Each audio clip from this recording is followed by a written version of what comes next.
Is it possible for everyone in America to make $1 million if they follow a certain blueprint? I've done it and I've seen it. Everyone else can too. This is the craziest part about business. You don't have to be short. You don't have to be tall. You don't have to be Asian. Business is really listening to problems and then solving the ones people want to pay you money for. I think there's this stigma and this belief that you can either be creative or you can be in business. And I always think about like painters and artists. The most famous painters are definitely not the best. But I want to know Noah's story specifically. Like, what happened?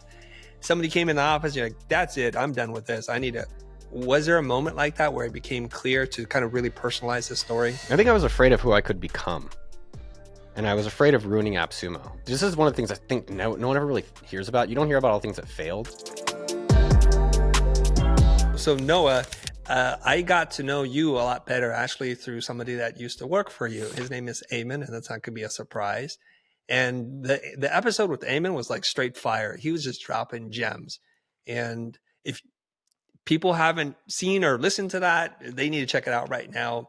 And so before we get too deep into this conversation, can you do me a favor? Can you introduce yourself?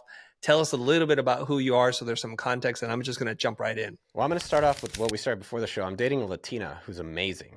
And if you want to cheat in life, like find a great partner. Find a great self of your own self that you like, and then find someone else that supports that.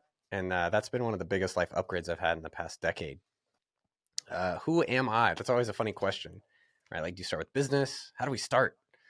I'd say in the business world, I've been figuring it out like most of us out there. And I figured out I don't like day jobs. And then I figured entrepreneurship is the way that you can control your livelihood and become a time millionaire. And you can also be a cash millionaire. And so I started so many different businesses after working at Facebook and working at mint.com. I was one of the early people at both those companies. I tried so many different businesses to eventually find AppSumo.com, which is the number one site online for software deals for solopreneurs. And it's been an insane ride that, promoting these deals, hiring people, losing the team, going to India, where today, it's $80 million business a year revenue, which is unbelievable. It all started with $12. It's not just to show that anyone else can do that out there. And I wrote $1 Million Weekend, which is my playbook on how exactly anyone could copy it. And who am I? Yeah, I think I'm trying to live this world a little bit more fun and generous than I found it. That's why I'm out here. I like that. There's a lot to unpack in the few things that you've said. So let me go back to Amen for a second, because I think that's the biggest thing that I have as a CEO. When does it occur to you that maybe you're better off having somebody do it for a period of time? If I understand your relationship with Amen. Yeah, a lot of your audience is creative people, right, Chris? Creative business people, yes. Yeah, and I think there's this stigma and this belief that you can either be creative or you can be in business. And I always think about like painters and artists specifically. And the most famous painters are definitely not the best. like Damien Hirst. I think he's pretty famous, right? Yes. This guy's stuff it's fine. It's fine. Well, these are fighting words. Damien Hirst is one of my favorite artists, but we'll let that slide for right now. Oh my God, his stuff. Right. And so same with like Warhol. But these guys are the best business operators. They're very excellent business operators. And I think that's a great lesson for every creative business person out there, is that you can do both. And your question was about that, which is, yes, you can be creative. And my favorite book all time is $1 Million Weekend. But my second favorite book of all time is The Artist's Way, which I think, if you're a creative, you should 100% read that afterwards. And it's the reality that, you can be creative, but you can be creative if you don't have any customers. It's hard to make that a living, and you don't have to be a starving artist anymore. That's a fake misnomer. That's just not true. And so in terms of it's funny because you're asking about delegating. I'm sharing all these things about examples where that's not the case, where you just be an artist by yourself. You run it like a business, and that comes through delegation. That comes through, how do I practice hiring people doing the things I don't want to do, or can I learn some of those areas? So for me with AppSumo, I found out that I solved the problem people are excited about. And that's what you're doing in business. You're saying, hey, I drew a piece of art. I made a piece of software. I made music, and people are excited about this. Cool. That's the fun and hard part. And then the easy part is running it. And, it's challenging to stick with it, which is a whole nother discussion. But I got to a point where I didn't want to do it anymore. And I think this is not really talked about, is people say, I don't want to do a business because I don't want to do the work anymore. Great. Don't. I can trade my money for someone else's time. And that's not rude. People are like, oh, you're a big meanie. I'm like, no, that's not true. Like, Amen had a day job at Microsoft that he was fine about, but he always wanted to be an entrepreneur. So it was a great deal for him to make a lot of money learning how to run a business that was already working. And now he's gone off to be one of the best CEO coaches in the world. I hire him myself. And so for me, it's really recognizing, how do you want to spend your time? Because sometimes people have a business of one and they're super happy about it, and great, do that. And there's sometimes people are like, I'd like to make more money and I'd like to just spend my day doing art. And you can do that too. And that's how I felt with AppSumo, where I didn't want to keep running the day-to-day of the business. And so I looked for a long time, and then it took a long time to train him, but to get him up to speed and running the business, which he did a great job of. Okay. There's a point here that I think a lot of people are not going to be able to understand at all. You're doing your craft, whether you're running an app company, changing the world that way, or you're selling creative services. I think so few people link their whole identity and their personality in that business that they just can't even delegate the simple things, let alone say, here, you take the driver's wheel. So what was it? Can you pinpoint one or two things that was happening that you're like, I don't want to do this anymore. I need to find a solution for this. And then I want to ask you questions about what you saw in Eamon that made you think he's the guy. So for everyone out there, hiring is like dating. Chris, like your wife, was it your first date? And you're like, okay, this is the first person you've ever dated? It was. No, of course not. It wasn't. Okay. Well, I told my girlfriend that last night, and she's like, you've never been with anyone but me. And I was like, that is true. You're the first. and that's, and so what I recommend for everyone out there is thinking about, how do I practice leadership? And you could practice leadership through hiring someone. And I would recommend hiring an assistant, or hiring even your friend, or hiring someone, anyone, as a practice of realizing leadership and delegation. And that's a lot of business ultimately, right? And doesn't mean you can delegate your responsibility or they'll magically solve all your problems, but practice it and then you'll get better at it. So the easiest one is to hire an assistant. I like the site hiremymom.com. For $20, $10, you can hire an assistant. That's an amazing mom. I think that's a good practice. And that's something I have to learn as a skill over time. Now, what I think what you're asking, Chris, and it's a really great question, is like, when do you know it's time to hire someone? When do you know it's time to say, hey, I want to go back to my art, or hey, I want to do the marketing, or hey, I don't want to do this anymore? And so, number one, when you're asking that question, that's a great time to start thinking about it. And it's probably a better time to start thinking about it 6 months before that, because hiring and dating, you have to practice, and your first date doesn't always work out. Now, the other way that you can look for it is just looking at your calendar. How much your calendar sucks? Like, how much are you spending in meetings, or doing sales, or doing marketing, or doing programming, or doing customer support that you don't want to be spending time doing? And so that's the second time I would then reflect on, how do you want to spend your time? And then I think you have to realize, to hire, it takes a lot of time. And the other thing doesn't talk about, it does take time for people to ramp up. So you have to be patient. And I would say with all businesses, one of the things I'm learning in my 40s now is that there is high value in finding people to work with for very long periods of time. And given that you like them, pay them almost whatever it takes. A lot of times, my favorite way to pay people is just ask them how much money they want to make, and then help them get that amount of money. Eamon told me a crazy number, 10x what he was making at Microsoft. And I was like, okay, let's get you there. Let's figure out how you can create so much money for the business that you have to have that much. And so in terms of when I noticed it, it was definitely within those two areas. When I was asking the question, which I was like, I don't want to be running a deal site right now, for now. And that's a good way to put it. For now. Doesn't mean forever. And I just, in terms of my time, I didn't want to be spending it in that business. I was more excited. And this is a big thing in business. I've got to call it out. I was like, oh, the next thing is going to be the easy thing. It never fucking is, man. And I wish it was. But it's like, the best way to have a good relationship, work on the relationship, not get a new wife. Right? You know that. You're married. And guess what? I love this quote. It's like, you want variety in a relationship? Date one person. And these things, they take time to develop. So you do have to stick with the person, and they have to also stick with the business, because the best business is the one that's working. So if you've even gotten like one customer, awesome. Now let's get a second. So I always talk about the law of 100. Like, just do 100 videos, make 100 calls, do 100 days, and don't quit too soon. Because if you have something even working a little bit, like my first sale with AppSumo.com, $12. Yesterday we did $280,000 in one day. One day, I can't believe it. That was beyond my dreams. But you do have to start, and then you have to be patient. That it does take time, whether you're hiring someone else or whether you're doing it yourself. You're opening so many threads here. My hand is having a hard time keeping up, as I want to follow up on everything that you're saying. But here's what I want to do. I want to know if there's a story or an inflection point, because you're giving us great advice. Like, do this if you're asking these kinds of questions. But I want to know Noah's story specifically. Like, what happened somebody came in the office, you're like, that's it, I'm done with this. I need to. Was there a moment like that where it became clear to kind of really personalize the story? Yeah. By the way, that's a great question to ask in interviews. Like, tell me the story about it. Don't tell me like generic things. So thank you for recommending that. With AppSumo, it was, I think people imagine that to start a business, one, you have to have some special ability, and that's not true. There's a lot of ordinary people that do very well. And two, they're like, well, this is just a thing I enjoy doing. That can it really be a business? And the answer is yes, if that's what you want. And I didn't start AppSumo to be a big business. I wanted to promote software deals because I thought that was a problem that people had. I wanted to be a customer. I wanted to make $3,000 a month, my freedom number. That's all I wanted. And it wasn't to make a business with teammates or a business that made any money, necessarily that much more.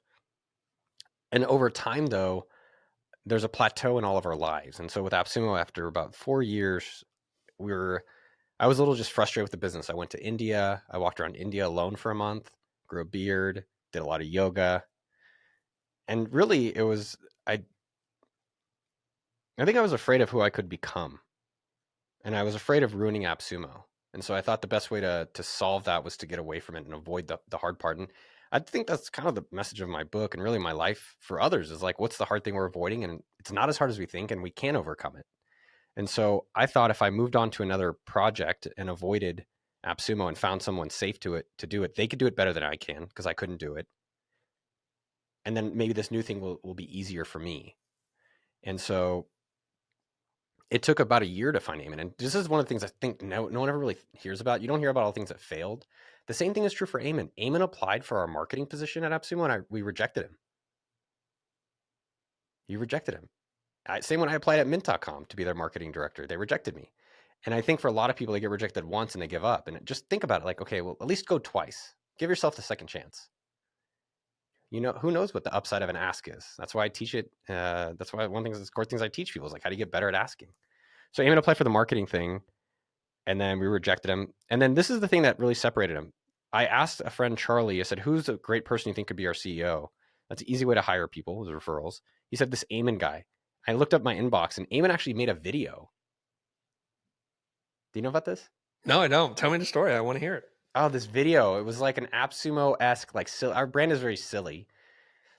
And it was like, yo, dog, it's Eamon. You got deals? I got deals. You want to save money on software? It was like this kind of over-the-top infomercial.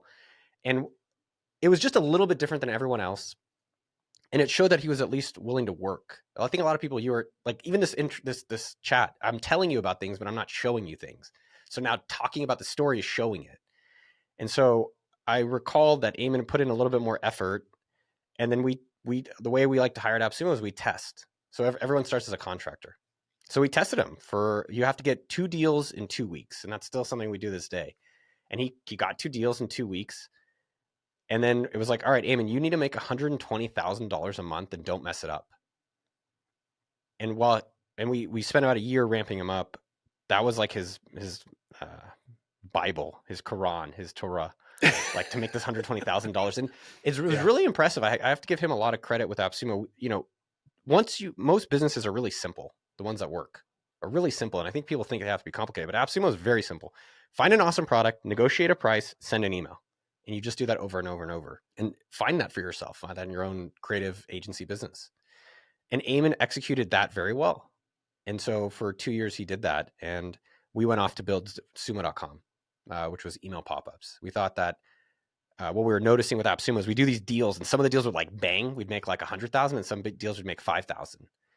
And I think it was nice. One of the things I've noticed as I'm older, it's like bringing in new blood, bringing in fresh eyes, people who don't know what they don't know, that are also excited to be there. And Eamon was very excited in those 2 years, and he executed everything. He did the customer support by himself. He did the marketing by himself. He did the sales by himself. There wasn't really much programming, but he did all of it. And I think that's a core part of all of our businesses, at least understanding it before you start delegating it away too quickly. Then after 2 years, the other business was doing well, and Eamon was running AppSumo.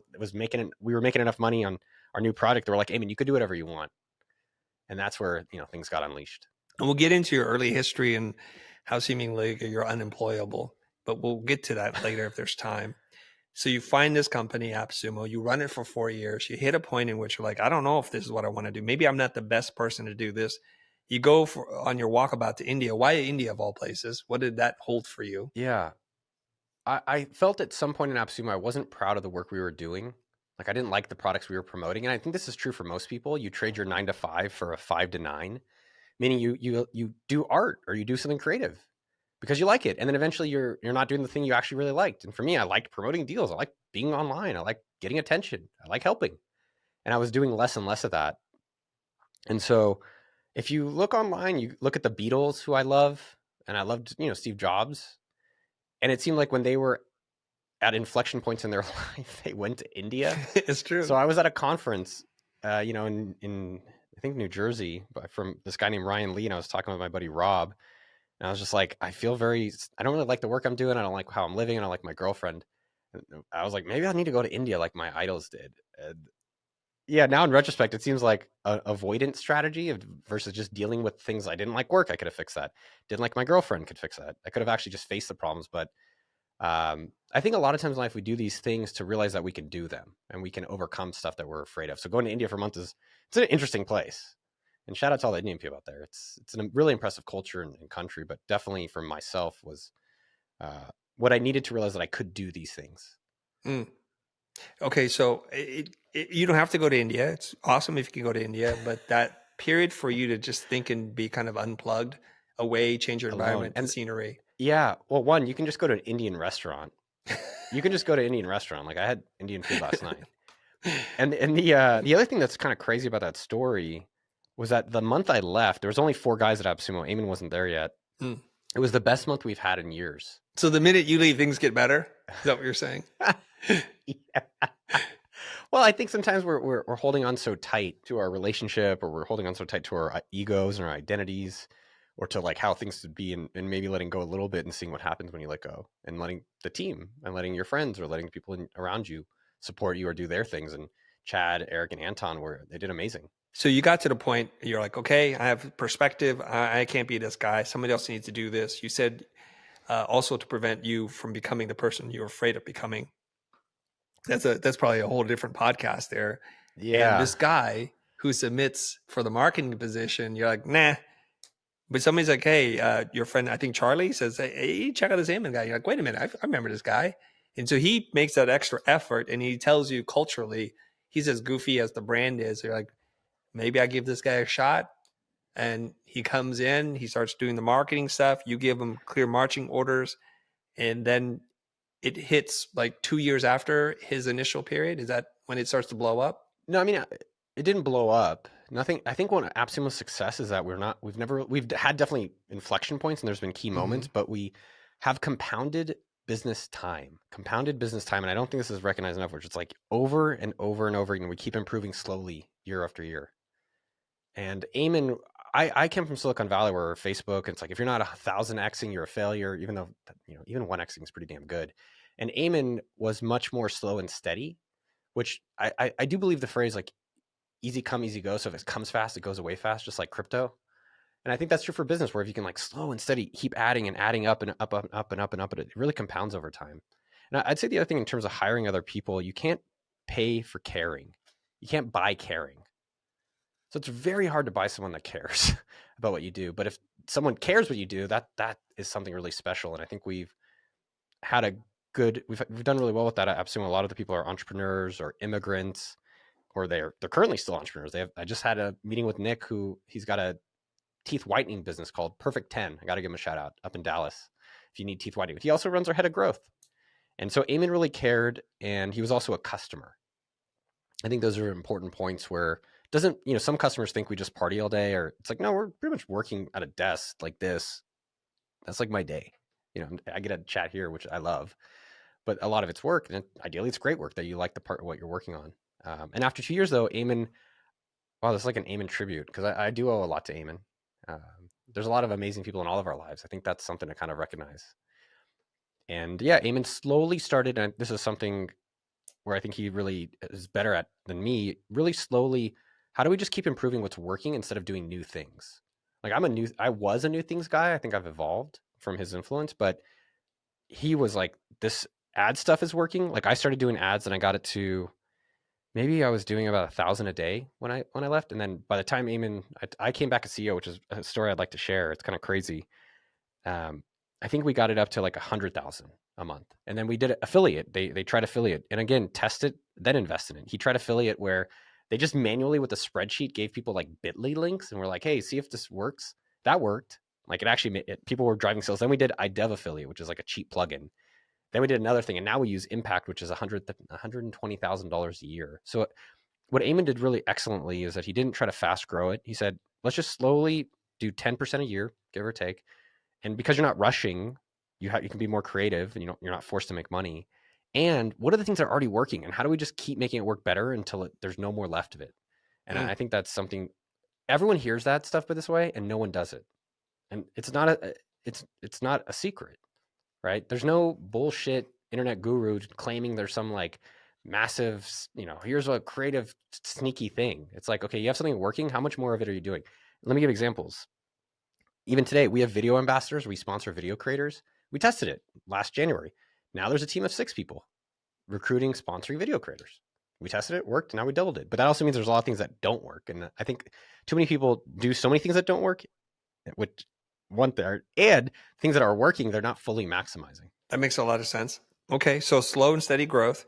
And I can tell a little bit, and I'm not professing to know either one of you really well, but I can sense the different energy. Eamon is like Terminator vision. Slow and steady, nothing flashy, just do the work. And you're a guy who's like, I got ideas. I'm going to do this. I want to go to India. I want to start another company. Even in our conversations, I got this, I got that. I'm having a hard time keeping up with you. And you're saying now, you know what? Yeah, that's all great in Silicon Valley in terms of how they see things. But for a lot of businesses, just looking at incremental improvement, trying a few experiments, and then just quadrupling down on the things that work is a pretty good recipe for success. And I think everybody could get their head wrapped around that. Yeah, the problem, Chris, is everyone can wrap a lot of people don't even get their first dollar. So that's why, I do run an $80 million a year business, and I don't say that as a flex, but all of it started with $12. All of it started with basics, right? Like getting your first dollar, practicing asking people things. And then, yes, there are things a playbook you can follow, but it's some of the basics that people miss out on. Yeah. That does end up leading to these types of things. And yeah, there's different energies across different people, and there's different ways of running businesses. There's not only one way. It's just finding the way that works best for you and finding something you're excited to work on for the next 10 years. Like I can't believe I get to do this stuff. This is so cool. And guess what? Everyone else can too. This is the craziest part about business. It doesn't matter. It doesn't discriminate.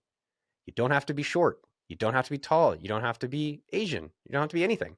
You could be anything. You don't even have to, in sports, you have to be an age. Entrepreneurship, it's worldwide, and anyone can succeed in it. And I think that realizing that it's a skill and an ability and a language that we can all learn is really empowering, because I think there's times that we're led to believe that, oh, Noah has some special secret sauce. Like, no, I've just been in the game swinging a lot for a long period of time. And yes, I do have more experience and strategies now, but I've also been in it, doing it. Okay, in case people are wondering, there's already 2 metaphors that Noah is using: sports and dating. So we'll see if there's a third metaphor that keeps weaving itself in there. I'm keeping track, everybody. I'm keeping track. I've got more metaphors, man. I'm sure you do. I bet you have a million metaphors.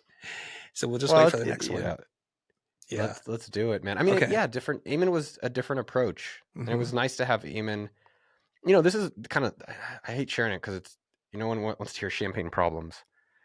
And the reality, though, what's interesting is that when Eamon was running AppSumo, I ended up kind of retiring, and I was making, I think, $1 million, $2 million, and then $3 million, give or take, per year. And it was probably some of the most unsatisfying years of my life. It was, which is crazy, right? You're like, dude, shut up, rich guy. Like, go to Turkey and get So you're making between $1 to $3 million just sitting on the beach, and you're like, I don't like my life right now. That's what you're saying? Yeah, isn't that crazy? Yeah. I think we all think that once we get money, life is like complete. Life is a lot easier. It's much better being rich. So be rich and have problems than being poor and have problems. I would agree with that. But it's nice to find something that you care to work on, which we all can do, and then we work hard on it.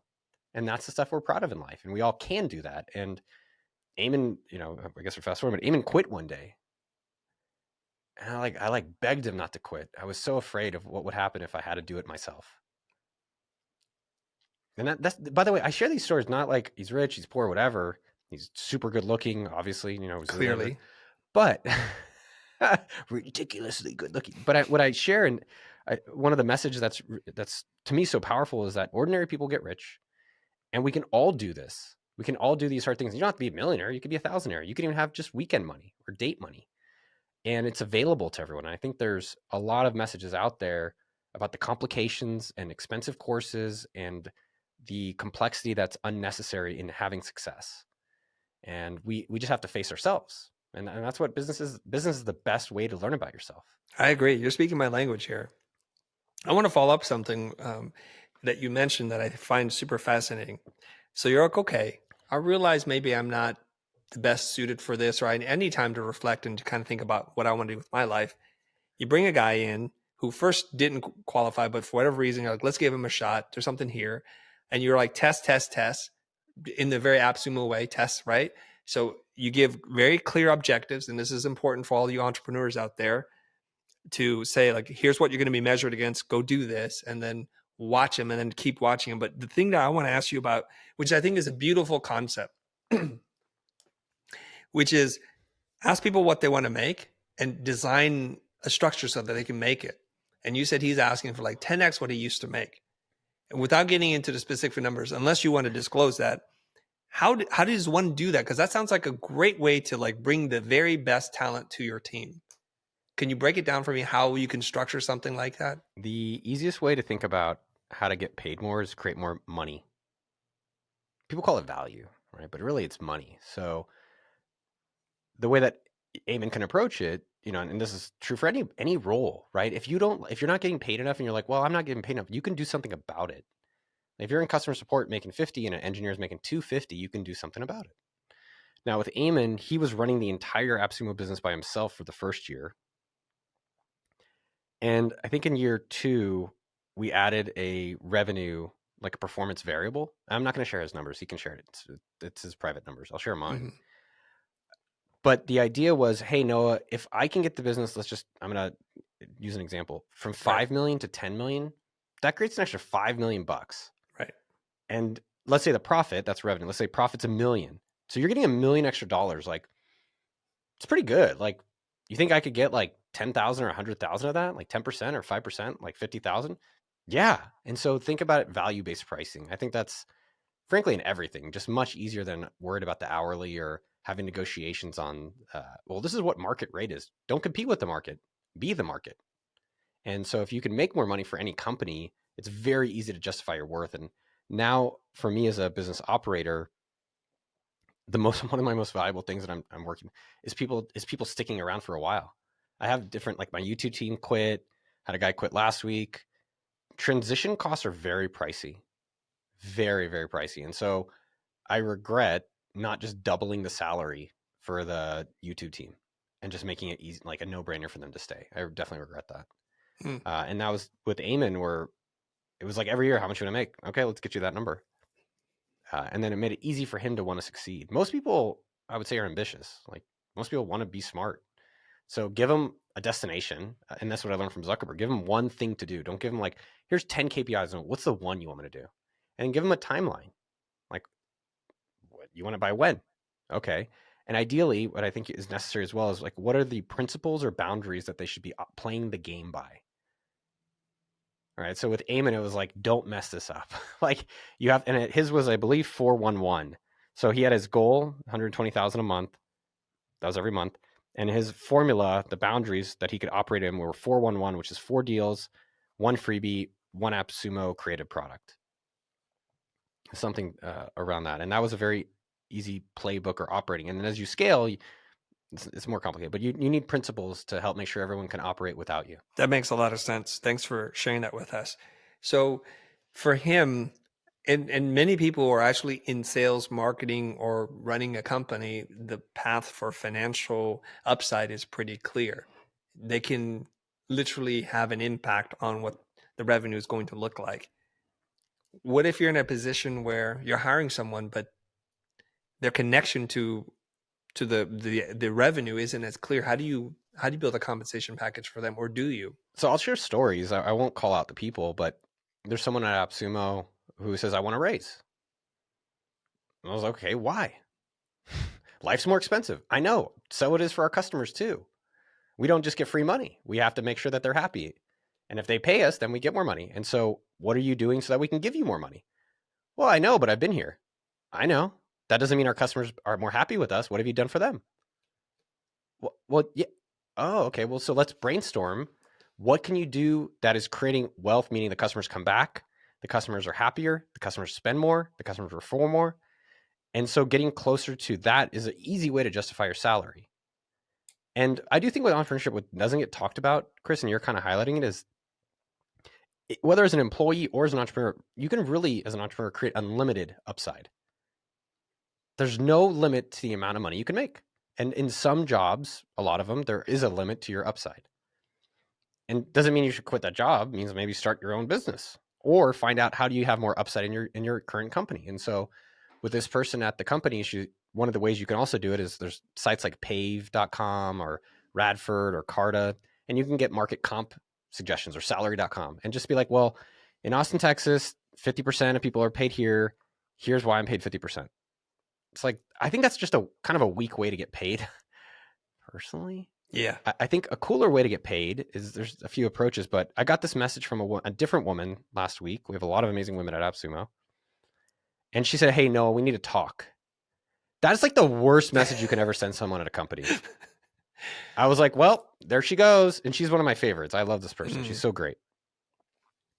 Pay people that are great more. Don't even worry about it. It's like 10,000 or 1,000 in the grand scheme of finding someone new and hiring someone. And even Eamon, it took a year to train him and a year for him to really ramp up. It wasn't like he magically came in and printed money for the business. And I think that's kind of assumed, but that's not the case. It was 2 years before he got to his stride.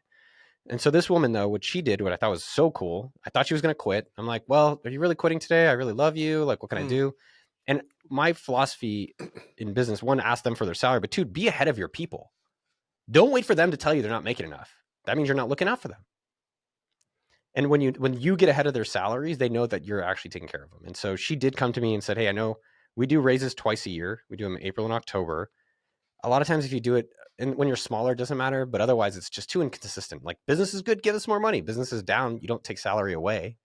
Right. And be aware, by the way, y'all, when you're running a business, you're going to make mistakes in salary, and just be okay that that's going to happen and you can change it. So she came to me with I think it was a 2-page document, Chris, showing me everything she's done, showing me market data, showing me like all the things that are coming up, and then the amount of money that she has personally been responsible for being a part of. She's not in sales. She's not on product and engineering. She's in another group. And it made it very easy to justify like the amount of value she's creating for the business. Now, what most people do is they complain. Oh, I'd like more money. Okay. Now make it easy for your manager. And what they do as well is they don't show you how to get it. They're just like, well, can you tell me how I can get more money? That doesn't make it exciting to pay you more. How do you make it easy for people to pay you more money? And you make it easy by showing them and asking like, hey, here's everything I can do and will do. I think it seems like paying me a little bit more money is a no-brainer for the business. I think a lot of people need to hear this part so that it's just not me saying it. At least you have another person saying it. As an employer, as a person who has to deal with these kinds of things all the time, I think employees start to think, well, I did my job, pay me more. And that's probably the wrong approach. You're saying that it's an easy conversation when you can tell people, your boss, your manager, here's how I'm making money for the company in ways that you might not be aware of. Here's how I'm delivering delight or increasing customer loyalty or satisfaction. Is this something worthy of us talking about so that I can receive more money? I think a lot of people, especially younger people, won't say which generation, but younger people just feel a certain amount of entitlement that because I'm here, I better receive an annual pay bump because why? So can you say it to them, dear employee, and just tell them how to make more money? Oh, man. I was that young, annoying asshole, frankly. I fired a guy that was like me, and it takes time to mature, and everyone should get fired because then you learn about that jobs aren't guaranteed. You're replaceable. And even these businesses we work at, Facebook may not be around in 100 years. Elon Musk will be forgotten in 1,000 years. I guarantee you. He'll be forgotten. And the idea that you're guaranteed shit is something to learn really quickly. I learned in high school that life's not fair by Mr. Battaglia. Thank you. I got a B+, and he wouldn't give me the A-. He's like, nope, this is how life's going to be experienced because that's what you earned. And if you want more, you have to do more. Like if you want the job, and I'll tell it to if you're an employee, right? Be an entrepreneur. Don't be an employee. and be an entrepreneur in the company. Create more money for the company will pay you more. We have a lot of CEOs at AppSumo. I'm not the only one. And there's definitely ways to make it easier for yourself. Let's just take an example. You're at a company and you're blaming the company for not paying you more. What are you doing about it? How do you take power and put together a presentation showing how you can make more money for the company? And there are areas, let's say you're in customer support, right? Like that is a job that's, you have to think about how replaceable am I? And especially with some of the AI stuff, it's definitely, I would be more aware of that and more thoughtful about it. And what a lot of people do, 99%, is they wait for their boss to tell them, like, well, hey, you want to improve here? No, be the 1%. The 1% is someone in customer support making, let's say, 50K saying, we should do live chat. So I tested it out, or I found these options available. And what most people do is they just take what they're receiving. They don't ask or do the thing that they think will actually benefit the company. And that's, maybe in, let's say, large corporations. I worked at Intel, which is a very large, shitty corporation. Like that may not work. You might get promoted and you get your 6% raise, if that, but you can also get fired by Intel. And so I've always found it's less risky to work in smaller businesses or start your own. And then as you're working with the business, recognizing where the money is being created and then try to be closer to that. And if you want to make more money, you can do it. That I think maybe that's the ultimate message. Like it is available regardless of gender or race or age or height for you to make as much money as you want. Let's do a hard transition here. There's a obvious thing we need to talk I just got to tell people it's not, the money is just not given out free. None of our customers are excited. None of our customers are just like, hey, AppSumo's team wants a raise. We need to give them more money. They don't give a shit. They give a shit about their kid and their agency and the fact they lost a customer and now they're struggling and hopefully this deal is going to help them. And then they're spending, the $100 that they've earned hard on it. That's what they care about. They don't care that someone in our team is requesting a pay raise. And so it's an interesting balance of making sure customers are taken care of and your team is taken care of. It is impossible to ignore this glowing green book on your desk table. I don't know why it's there, but it's just there. So I have to set you up for the question, okay? I thought I asked Eamon a very controversial question, but I'm going to ask you an even more controversial question. I said, in this day and age in America, with all the resources in a developed country, with internet and all that you have going on, is it possible for anyone to make $100,000 a year? And he said, absolutely. But now I see there's this book. It says, not only can you not do $100,000, apparently you can make $1 million in a weekend. So here's my question to you. Is it possible for everyone in America to make $1 million if they follow a certain blueprint? Absolutely. Because I've seen it. I've done it and I've seen it. And if you would have asked me that even 2 years ago, I'd be like, maybe. Now, one question that people need to be mindful of is how quickly will you receive your $1 million? It probably won't come in the weekend, even though in the next decade, someone will do that. But it could take a year or 2 years or 3 years. So you have to practice on how to not give up too soon. Now, let me just share a story from this morning's breakfast. I met with this guy named Patty Galloway. He's a very famous YouTube consultant. You know who this guy, Chris? You ever heard of him? The name sounds very familiar, yes. Anyways, this guy is 27 years old from Northern Ireland. I still don't know where Ireland is versus Scotland. I'm very confused with those two places. He's not from Silicon Valley. He's from a small town where $30,000 a year is a lot. I can't share how much he makes, but it blew my mind. And it was very clear the ability for finding something that people are excited to pay you for, sticking with it, right? Most people don't, I think I was talking this about, most people get it backwards. They quit too soon and then they don't stick with winners. And they need to do the, they're like, just find the winner really quickly and then stick with it. That's the formula. And so he was very good at consulting on YouTube. And now he's built a very large business for a 27-year-old without, I don't even know if he went to college. I don't think he's got a big social media following to begin with at all, just from some random place in Ireland. And everyone can do that, whether you have a social media following, whether you went to college, no matter what. And there's so many, especially if you see my YouTube channel, there's so many ways of getting rich. So many crazy ways of getting rich, but you do have to start. You do have to ask people for things, and then you do have to stick with it for some period of time. Is there something more concrete? Is there a playbook? Can you give us some examples of things that we can do?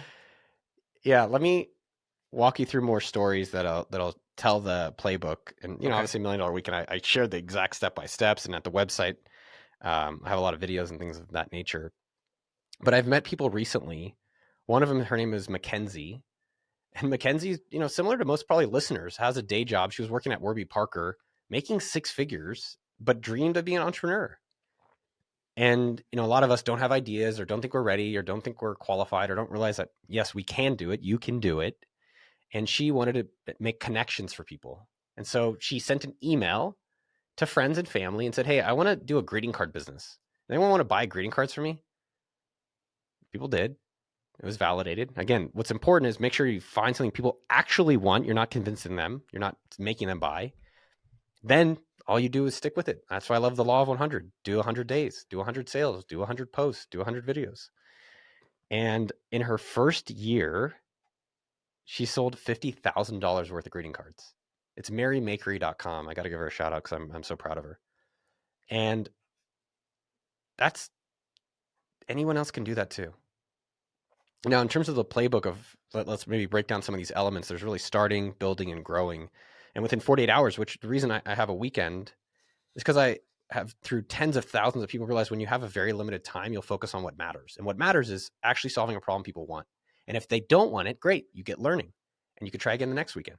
Because I can tell you, Chris, even now, it's probably almost 30 different businesses I've tried that did not work.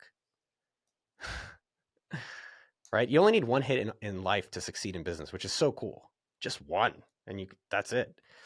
And so the things that are important is starting and asking. So starting, really, how do you just start right now? The number one takeaway from the book so far, that from surveys and research, is now, not how. This is the biggest breakthrough for everyone, which is what can you do right now? On the phone, while you're in your podcast listening, or while you're watching YouTube, can you post on social media saying, hey, does anyone want to buy my art? What else can you do right now? Can you call someone, say, hey, do you want to buy like a air purifier? I might want to start an air purifier website. You can do that right now. And the more you realize you don't need domains, you don't need more courses, you don't necessarily need more books, you don't need to spend any more money, and you can find these things out. Even if you have a very small network, you can have very big wealth of very small networks. And so you got to start right now. And the second part is asking. So she did a great job. And asking is this big, scary thing. Oh my God, I've got to bug someone. No. She said, hey, friends, I'm trying this idea. Can I get your feedback? What do you think about it? And I always talk about the coffee challenge, where this is something I came up with, where practice asking and getting rejected and realizing it's not so scary. The point, you go and ask for 10% off when you get coffee, Starbucks ideally, so they reject you. They say no. And you realize, hey, I got rejected. I'm still alive. I'm a strong person. Look at my muscles. Go you. Let me go see what else I can ask for. And asking and selling have very negative connotations, but if you find something people want and you've been practicing it on something silly, it actually makes the whole experience very fun, frankly, and easy. So she got good at asking. She just asked her friends for feedback. I got this idea. Now, the next 2 parts that are key, I would say, is making sure you're in a $1 million market, right? You can work very hard on something that no matter what you do, you won't make enough money. And so a fun example of that is I had a masseuse come to the house for my girlfriend. It was $140. And I was like, do you know how many massages she has to do to make $1 million? That's a lot of backs. Right? But if she did a coaching and then she worked on hiring other masseuses, she could actually probably do that in half the time. Or if she then ultimately found that was working and created a software platform, she could even do it in less than time. But she had to start. You can start. And again, my point with that, though, is thinking about the size of that market. Like, there's only so much money you're going to make with your own hands doing backs. And there's nothing wrong with that. It's great if you started a business there. But if you want to make more money, just thinking about how big is that opportunity. Because I've run really fast up in the wrong direction. Really fast. I have a website, freecalls2.com. Don't go there. And I worked a lot on it. And the most it ever made was $50. It's a voice over IP affiliate site.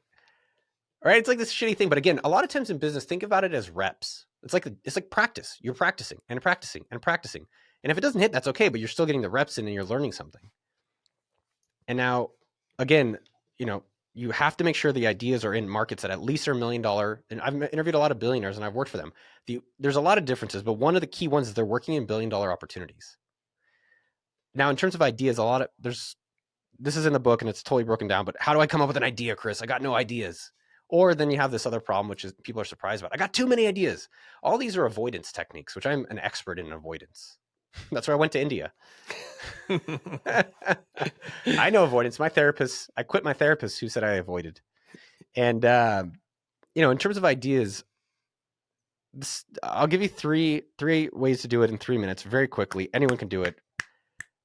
Just think about your day and break it down into morning, afternoon, and night. And just think about things that were annoying or problematic.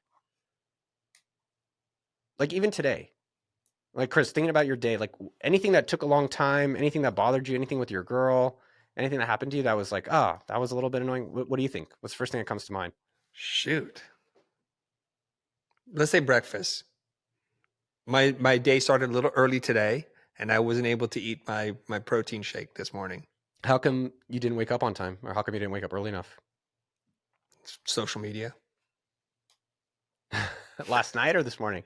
This morning, I got up at 7. I should have jumped straight into the shower, gotten ready, and then had my protein shake. But that was one problem I had this morning. But I also knew it was like I have a warming up my brain. Like now I'm going to get up, And so the social media stuff makes me wake up. I'm like, okay, put this down. Let's go. Okay. Yeah. And then you had breakfast. What did you eat for breakfast? I didn't eat breakfast today.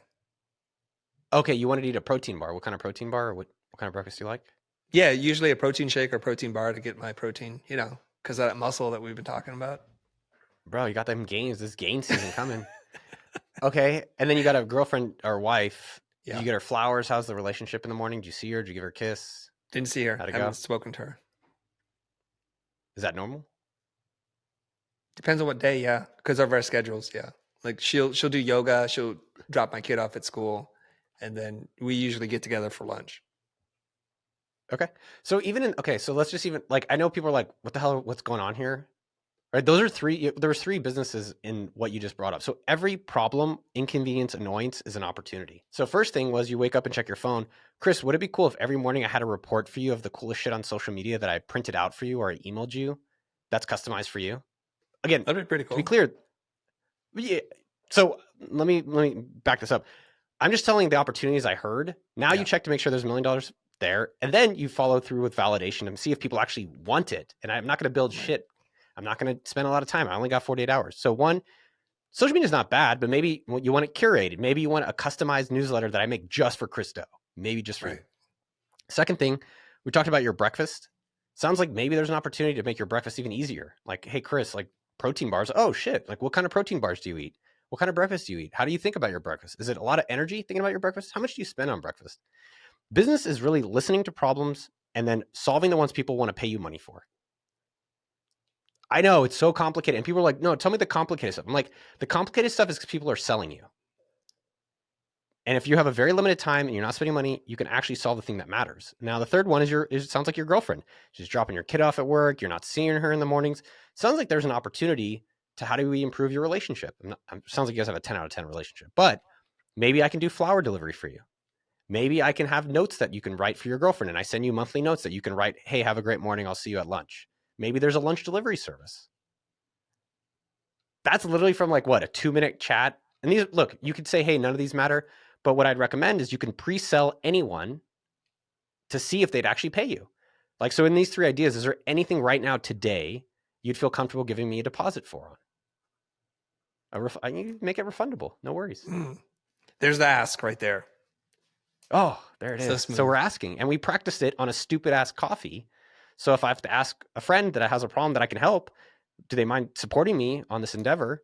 And a lot of times in business, we want to make it harder on ourselves because then we don't face the rejection. We don't face the reality that people may say yes, they may say no. And more often they're actually going to say no. They're going to say yes than we realize. Our friends want us to succeed. Our network and friends want us to succeed. There is other parts of the playbook, which is like, how do you scale it and all this other stuff. Stuff's easy. But finding the thing that people really want and getting 3 customers in 48 hours is the golden ticket to creating your own life and as much money as you want to make. That was like a mini brainstorm workshop right there, everybody. Look at your life. And again, Chris, people are going to laugh. People are going to be like, that was too easy. Like, no way. It's like, that was just one way of doing it. I just asked Chris about his morning. We didn't even get to afternoon, right? You can also look at your credit card bill. I love that one. I was sponsored by Tim Ferriss, inspired by him. You can also look at, hey, what have I avoided doing? What am I not doing around my house? What am I not doing in life? Guess what? That's a business for others and for yourself. That's a good one. What is the credit card one? You There's look a at a lot more. credit card, and what do you do with a credit card? Oh my God, those are great business opportunities. So we use at AppSumo DocuSign, and I hate DocuSign. We don't need it very often. It's subscription for something you don't use very frequently and all this stuff. Saw it on the bill, and then I was like, oh, I love being my first customer. Doesn't mean it's guaranteed to work, right? You still have to go validate with pre-selling. And if you start thinking about it, people will get their mind blown when they realize everything is pre-sold to them. They're like, no, I want to see it before I buy it. Okay, did you see your flight? Did you see that airplane before you bought your plane ticket? No, but of course the plane's there. How do you know the plane's there? Because, oh, I guess I don't know. Concert ticket. I bought a concert ticket to Drake. Did you buy it the day of, or did you buy it a month before? No, I bought it a few months before. How'd you know Drake is going to show? I don't know. And if it doesn't sell pre-sell, guess what? Great. You can tell them, hey, it sounds like you don't want it. Great. Let me find something you do want. Okay, here's where it gets really Now for the- complicated. Go ahead. You want to say something? Yeah. So for your point about the credit card bill, I saw that Yeah. DocuSign was complicated, and I went and looked up anyone in the past 5 years that emailed me a DocuSign, and I contacted them. I put them on I call it the Dream 10, make it easy, but I did Dream 30. It was 30 people who messaged me a DocuSign, and I just contacted them, text, WhatsApp, DMs, phone calls, active, and I pre-sold. And so in 24 hours, I got a lot of no's, but because we've been practicing, it wasn't so scary. And I also got some yeses. I've seen this also in agency businesses. I got an email. So I made $3,000 in 24 hours. This is 2 weeks ago. And I didn't use any social media, no email list, no nothing. I saw someone a month ago who sent an email saying, hey, my friend is a photographer and she'd love to take photos of people. If you're interested, just reply to this email. Most of these big billion-dollar businesses started as an email or a side hobby or something that's silly and not something so serious. And I think that's mistaken and overlooked a lot of the time. Just let me get this clear. You look at your credit card, you look for things you pay for that annoy you, and then you're like, let me try that as a business idea. Is that the credit card concept? The credit card concept is, what am I paying too much for that it bothers the shit out of me? Like, I hate Stripe. I pay too much for Stripe. Yeah. I hate DocuSign. Pay too much for DocuSign. But that's just like, I mean, I can even let me pull up my credit card bill for like right now. But again, these are just thinking about things that anything that's a bothersome or is an avoidance are all businesses, or things that you desire that don't exist, all businesses, right? Yeah. So you look at things you've avoided, you look at your credit card bill to see if there's anything that's expensive. You think about your own day. And for AppSumo, I mean, I was the first customer. I wanted software deals on tools for solopreneurs. Right. And I was like, how can I find out very quickly if this is what other people want too? Okay, so while you're pulling up your credit card bill, I want to tell you where our audience gets stuck. What you say makes too much sense to me. It just makes too much sense. And so creative people, they want to live a harder life than they need to. So yeah. So I did look at my day, but I really want to do this weird thing that nobody really wants. That's what I want to do. And I believe I have a vision of the future. This is the whole convergent versus divergent thinking. Like, oh, everybody's so logical. I don't want to be that logical. No, I want to do something so weird that people haven't thought of, but I know they all need this thing. And I can't tell you how many people in my life are like this, whether they're self-described creatives or not. They're like, here's this thing that nobody's ever thought about, but I'm going to do this thing because I'm not even sure anybody wants it. They don't think it like that, but that's how it comes out. How do you help those people? So tell me a person. Yeah. Like, who's a person? Don't say their name maybe if you don't want to, but like, tell me who the person is you're thinking of and like walk me through what they're currently doing, maybe at a high level and quickly. So it's going to be hard for me to say it without them knowing exactly, because they're doing such strange things that as soon as I say it, they're like, oh, he's talking about me right now. But let me try to abstract it and see if I can help you understand the mind of the creative person. Please. So instead of doing, say, branding or identity design work, they create some weird sub niche that is hard to understand and no one's looking for. So they think that's my ticket. And it's not validated by any market because they can't sell it. They have even a hard time explaining what it is that they do. How can you help them? This is a mindset problem, I believe. Yeah, it's a mindset. You can't help someone who doesn't want to help themselves. I can't convince someone that it's different. That's not my job. My job is to help the people who want to help themselves. And so what I recommend for everyone is, if what you're doing is working, don't listen to me. Right? If you want to scale and you're at a place where you've tried something and it's not worked, or you want to try something and you need a playbook to do it, listen to me. And so what I've noticed is that people get very pot committed, using poker terminology, meaning they have a thing, no one's buying it, but they're stuck on it. And the problem, Chris, is that we've glorified failure. I tried this thing for 10 years and it didn't work, but I know that this other person tried for 10 years. It's like, why don't you try the thing that works and then stick with that for 10 years? But we've glorified, Edison, we've glorified James Dyson, even maybe a little Elon. Elon took 6 years to deliver this truck, 10 years to deliver the Model 3. Okay, it's going to take a long time for it to work. But both those examples, take them as an example, both of them had $1 billion of pre-orders. Pretty clear that if he finished whatever weird-ass icon he was doing, that there's demand for it. Now, what I encourage people to do is experiment. So if what you're doing and you're really excited, then Chris, by the way, everyone's already committed to their own plan. So I know, as I've gotten older, I just say, I'm glad that you're trying, stick with your plan. And if it's not working, that's good. At least you're doing something. You're at least getting momentum going. But why don't we experiment and try emailing someone right now that's been a previous customer or you think could be a customer and asking them if they would pay for it? No, ooh, that's a little uncomfortable. That's a little hard. And maybe even do it for free. Let's even do there. I don't always recommend that because just because it's free doesn't mean people will pay in the future. But hey, I want to do this idea where I take photos for families. Would you pay for that? Or can I do it for free? And then I think you'll be a little surprised. And so don't make it an all or nothing play. I don't think that works. Don't quit what you're doing because most people are very fixated on their own plans. But at least experiment and see what happens. And I think most people, when they start taking action right now, and when they actually try to do something people want, they're surprised about the results. And I will tell you, when you find something that people are excited to have help on from you, like, I have a designer, shout out to Baldo, or, I have a book marketer, like these people, like, it's so nice when, like, a Baldo, this is a crazy story. This guy makes a lot of money down in Brazil. He saw that I tweeted about my website, and he just sent me a mock-up. He's like, hey, I know you kind of complained about your website, and he sent me a mock-up just because he wanted to, and he wanted to practice. And that has led him now to build all these original products. The AppSumo Originals is all led by him. Just try maybe something a little different. And I think if you experiment, it fails, great. What can you learn? And if it works, great. You're going to learn something too. And it's working, which, it sounds like for a lot of these people, you're saying it's not working. You gave a really practical answer. I just want to reiterate that for everyone who was like, wait, what was the answer here? So you're not discouraging people from their harebrained ideas. You're like, okay, you're committed to it anyways. You're pot committed. So you're like, you might try some things. And the best thing that you can do if you're not 100% sure is to validate it through the market via pre-sale. Just find out if somebody's willing to take it for free. And sometimes, believe it or not, the things that people offer me for free, I don't even take. That's how bad the offer is. So if they can't take it for free, you have a pretty clear indicator that this may not be something you want to go on for about 7 years unless you have $1 billion in the bank or $1 billion worth of pre-orders. So would they pay for it? And if you can get enough market validation, and I love this whole idea, you got 48 hours, get 3 customers, test your idea, see if it works, and then decide then if you want to invest more time and energy. Did I get that right? Yeah. I mean, it's cool to be a, well-fed artist these days, and it's available to everyone.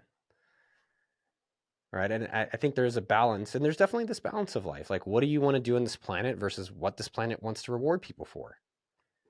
And you could do it your way, and that's fine. And maybe it works, but you also have to be mindful of the people who want to spend money on these things. And it's exciting. I will say it's very exciting getting validated on the idea you have. Like when I got my first $100 on this DocuSign alternative 2 weeks ago when I was showing people that it works, even though, yes, I have all this money and blah, blah, blah, I was like super excited. I was like, hell yeah. Fuck you, fear. Like failure, rejection, which still happens. Wow, someone believes in me like I'm going to believe in myself. Maybe I can do these things. And I'll tell you, with art, there's this woman, Carrie Caulfield. I think she does like corporate training as her day job.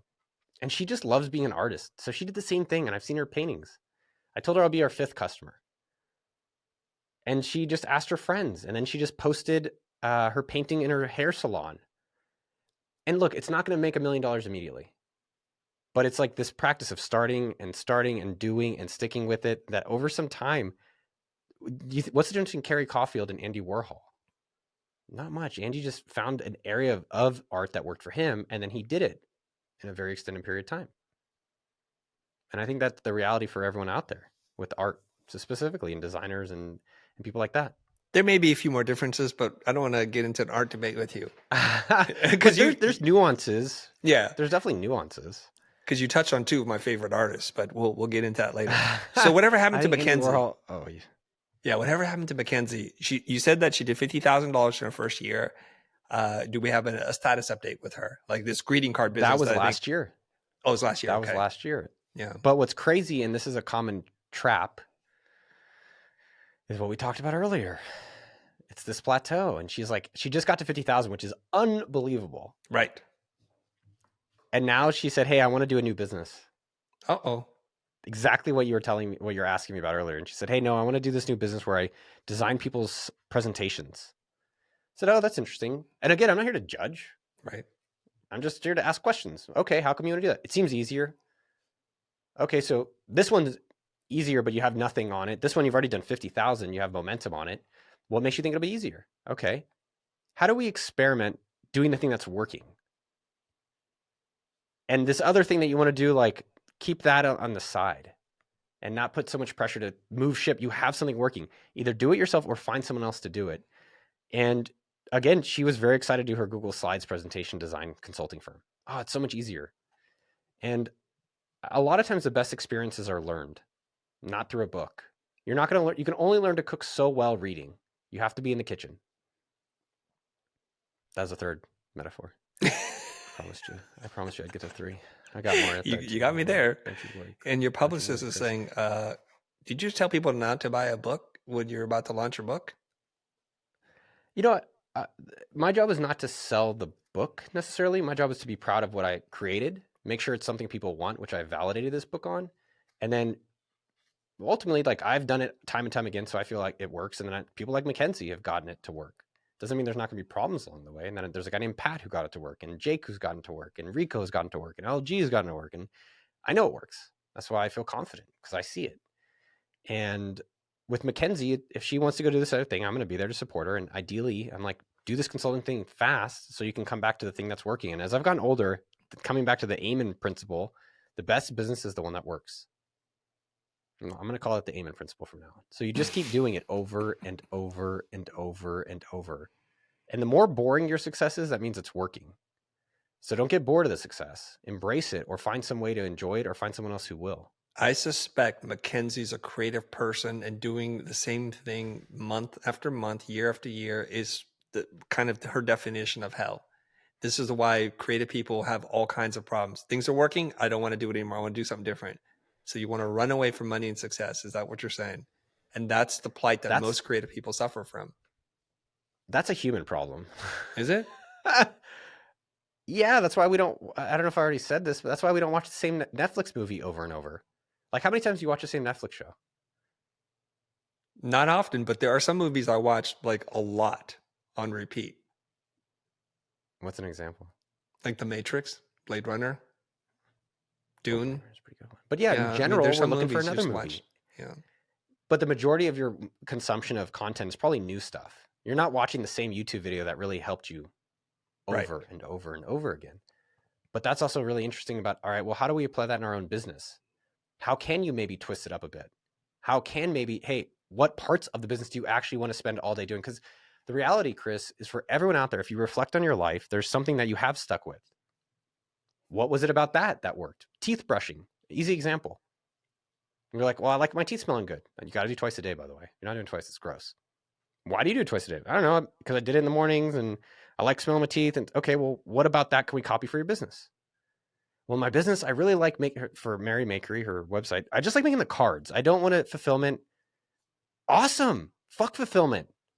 Oh, I really want to be on more shows, or I want to go do, great.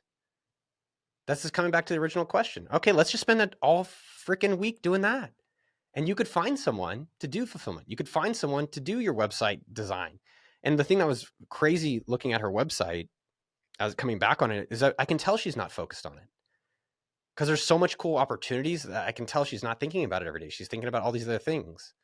And that's something that she'll have to experience and learn for herself, which is hopefully quick.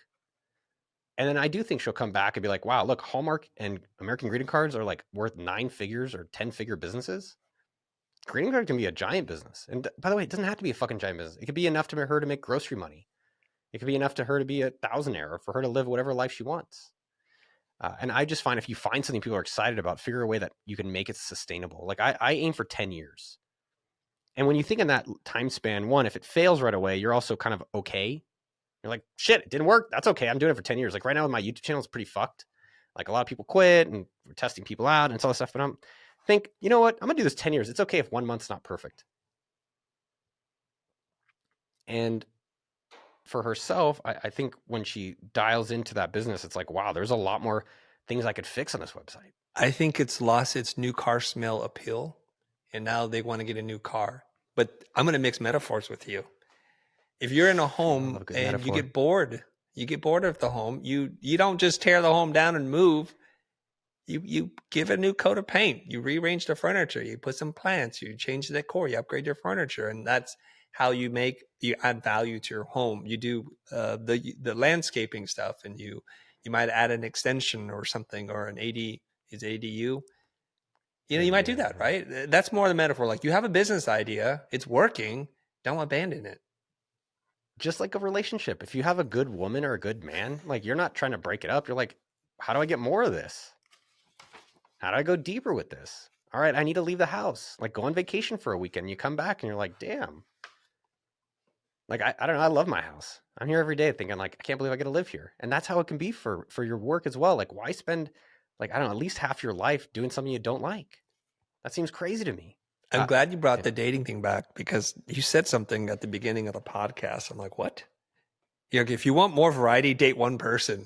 And you never explain what that means, because I'm like, what? Oh my God, I love that. I think it's from one of these famous women and psychologists. Or here's what's interesting, by the way. There's like Brene Brown and Esther Perel.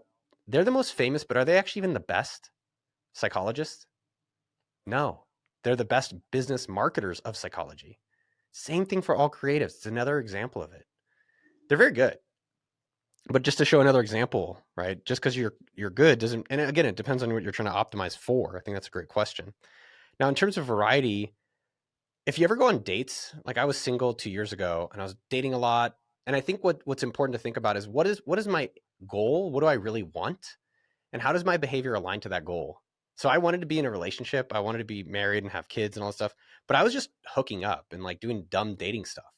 So it was like, I wanted this, but I'm behaving this. So it's not actually aligning. And my friend, Dan Andrews from Tropical MBA, said that quote to me and kind of made me realize when you go on all these dates, you say the same freaking story over and over. My dad's from here. Yeah, I'm from San Jose, California. Like all this crappy, boring stuff. And there's no depth to it. But then when you're with one person and you go through hardship, when you're with one person and you have a flight delay, when you're with one person and you can finally experience you can share things that you never felt comfortable sharing because you didn't really know the person. It's the ultimate, I would say, having a great partner besides the variety, because you're really getting to be with some amazing, it's like it's the ultimate life upgrade. If you can be optimistic and then work towards finding someone that really compliments you and accepts you for who you are, as well as ideally you accept yourself. And I would say that has been one of the game changers for me in the past 2 years. So you find variety in sticking with one person, but going through different adventures with that person versus having a shallow adventure with like 10 or 15 different people. Exactly. And I think when we can, when everyone is in their lives and then maybe they get a little restless, just pausing. Just pause for 1 second and be like, hey, I'm feeling restless. Okay, how come I'm feeling restless here? And a lot of times it's maybe because things are going pretty damn well. And we can just take a step back and be like, not bad, Chris. Not bad, Stephanie. Not bad, Mark. I'm just making up names. Not bad, Noah. It's going pretty well. And just pausing a little bit versus having to react and then feel like we're going to sabotage it or it can't last. One of my best friend, Tynan, and again, here's another life upgrade. Just be around optimistic people. That'll make you more optimistic. He always says the same line. I texted him this morning. He's always like, life is so great and it's going to get better. That's very optimistic. Yeah. Yeah. And I'm like, shut up, dude. And I come from, I think Jews in general are very cynical people. We are, we're taught to question things like I'm not religious, but it's like, oh, why did the Bible do this? Why did the Torah? It's like, and I think there's, the Holocaust, all these different, generational traumas in different cultures too. And so it's nice to be around people that are like, nah, dude, it's really good actually. Like even Tynan, when I was pretty low, I would say a year ago today, literally a year ago today, I was pretty low. And I remember him sitting in my kitchen with me. He flew out to comfort me. It's nice to have friends like that. And he's like, dude, just zoom out of your life. Zoom out, like go to the skies. Everything's pretty dope. Like, yeah, this moment might feel a little sucky, but like zoom out to the clouds. You got pinball machines at home, which I do. I've Godzilla, which is the #1 rated pinball machine in the world. I love it. Wow. I've got like a hot tub. I have a garage, right? Like I have friends that are really, really amazing guys and a few girls, but really a lot of guys. Like you're healthy, you can walk, you're moderately above average good looking. Okay, yeah, some things aren't great, but overall pretty damn great. And having that perspective and also that support was extremely helpful. And it's hard to do all this stuff alone. So it's nice to have people in your corner. But that was definitely a beautiful moment with him. You can shout him out, tynan.com. There we go. I have to ask you 2 questions before we go. One is because of the book. When does the book drop, and what is the premise of the book? I think I can infer what the premise of the book is, but I'd rather have you just say it. What do you think? The book is called $1 Million Weekend. It's available everywhere worldwide where books are sold, aka Amazon.com, or buy it in your local bookstore. I think that's super cool, and I can't wait for people to send me photos. Please take action. Send photos at Noah Kagan anywhere. I would love. What do you think it's about, Chris? I think it's about the principles that you've learned helping to launch and doing campaigns that have made you $1 million on a weekend. And the same principles can be applied to wherever you're at, whether you have $12 or $100,000. Yeah. I would say, have you ever read Marie Kondo? So that's exactly right. It will help anyone make $1 million. I promise that. If they follow the formula, they will get it. Have you ever read Marie Kondo's book, The Magic of Tidying Up? No, but I'm very familiar with Marie Kondo. Oh, it's a fire book. It's such a banger. I love it. Now, I think this book is similar to that, and that's what I try to make it mindset as well as tactics. And I think most books in business are either one or the other, and they don't do a good job combining it. But really what the book does is, how does it help someone realize who they can become? And in that same time, realize what kind of life they can live. And it's generally way cooler than they can imagine, and that it's actually available to them. And that's what the book is about. Because I know it worked for me, and I'm seeing it work for others. Not just the money. Like the money is, you're still who you are, but it's finding out who else you can become and how, like, wow. It's definitely special for the people that want to at least lean in a little bit to some of the things that maybe they've been afraid of or things they've actually really wanted deep down. Anything else you want to share about the book? I pulled out my credit card bill. Oh, you did? Okay, tell us about that. And then I have to ask this one question before we run out of time here. Dun, dun, dun. The final question. The final countdown. All right. My Peloton membership, $47. I bought caviar because I was like, I guess that's what rich people do. But no, my girlfriend's pregnant, so she wants salmon roe. So that was $125. Took my buddy for his birthday clay shooting. That was $25 for the ammo. I bought a guy a gun for his birthday, that same guy. I also got scammed buying that gun because I bought it on a fake site, so I had to buy it twice. Pregnant clothing. I tried to get my girl, some super nice, like thoughtful mom clothes. So like, let me just even go through that credit card bill. So mom clothes are a pain in the butt to get, and then the women grow out of them. So how come there's not returnable or rentable mom clothes? Business idea. This gun thing, how come there's not crypto? I think, and by the way, let me just preface all this. Every business has been done. Don't worry about it. Think about it as a practice and an experiment, and you're just getting a rep in. Because what will happen is you'll have your idea for your business. You Google it. Oh, this one person finally took the idea that I was going to make me rich. And it's like, you didn't even know that idea 10 seconds ago. Don't worry about them. Just think about it as an experiment and practice doing the process so you can keep doing it until you find a thing that works. And most times, if you haven't heard of it, that's an opportunity. So again, I'm sharing that because a lot of people say, oh, well, I've already heard of something like that. I know. But if you haven't and you don't know about it yet, that means it's your opportunity. So yeah, this gun thing, I would do crypto insurance because I got scammed on that. The clay shooting, what I was actually thinking with the clay shooting was like more guy experiences. Like, how do you have guy trips? So like this clay shooting in Austin, it was like super cheap. And it was a really nice thing to do for birthdays. So like, how do you have birthday packages? Like, hey, $100, I'm going to take care of everything. Cause like, you have to find a place, you have to have maybe food, then you have to have an activity. And it's not bad, but that's an interesting idea, like birthday parties for guys. Peloton membership, even kind of a silly one. I'm like, I don't use that all the time. Could we maybe have something? Is there something else there where people can come work out at my house and I have a gym at home. You can use my home gym. I don't know if I want strangers in my gym, but maybe there's that, like Airbnb for home gyms. Or is there a way to do other types of monthly fitness memberships? And again, all this is to find out, like, you can when you start looking for problems, aka businesses, they're everywhere. And then when you start actually taking in the one you want to do, and just do the first one on your list, don't worry, and do it as a practice round, you're like, holy shit, this is actually working. I can do these things. And this is just me, quickly looking at one of my credit cards. You spitballing those business solutions, I think, will spark a lot of what people are like, okay, he connected the dots for me. Just out of curiosity, the 5 things you just randomly came up with, which one do you think is most viable? A lot of times I like to think, what would I be excited to work on? And then who do I have in my network? Kind of coming back to the elements we talked about. I think the mom one is cool, but I don't know. I think I'd have to hit up friends and be like, who's a mom? Do you know any moms? I like the guys' birthday ones. I think that's kind of cool. I think it would be hard. I think that would actually be hard to convince people to pay for birthday plans or pay for birthday events. Because you're like, hey, do you want to use birthday events? Like, shit. So in terms of viability, maybe the Airbnb home memberships. In terms of viability, again, I think they're all viable. I think you have to go and talk to customers to find the truth. I really think all of them are actually really interesting. What I want to do is either the guy's birthday or maybe the home gym stuff. That would more likely validate that. Got it. Things that appeal to you, things that you think, hey, I could use this. Why not be excited? Then when you're asking someone to be a customer, you're not asking them. It's not. I've never thought it was an ask. I think of it as a duty. And I'm excited. I'm like, hey, I think this is really going to help you with what's going on in your life. Yeah. Okay, we're almost out of time. I have to ask you this question here. I'm on your YouTube channel. It's like, what multimillionaire entrepreneur is running an $80 million company, the one that I know about, is still on YouTube making videos? This is kind of fascinating. You have over 1 million subscribers on YouTube. And then I watched a series of videos where it's like asking millionaires how to make $1 million. This is a good idea for people who are poor.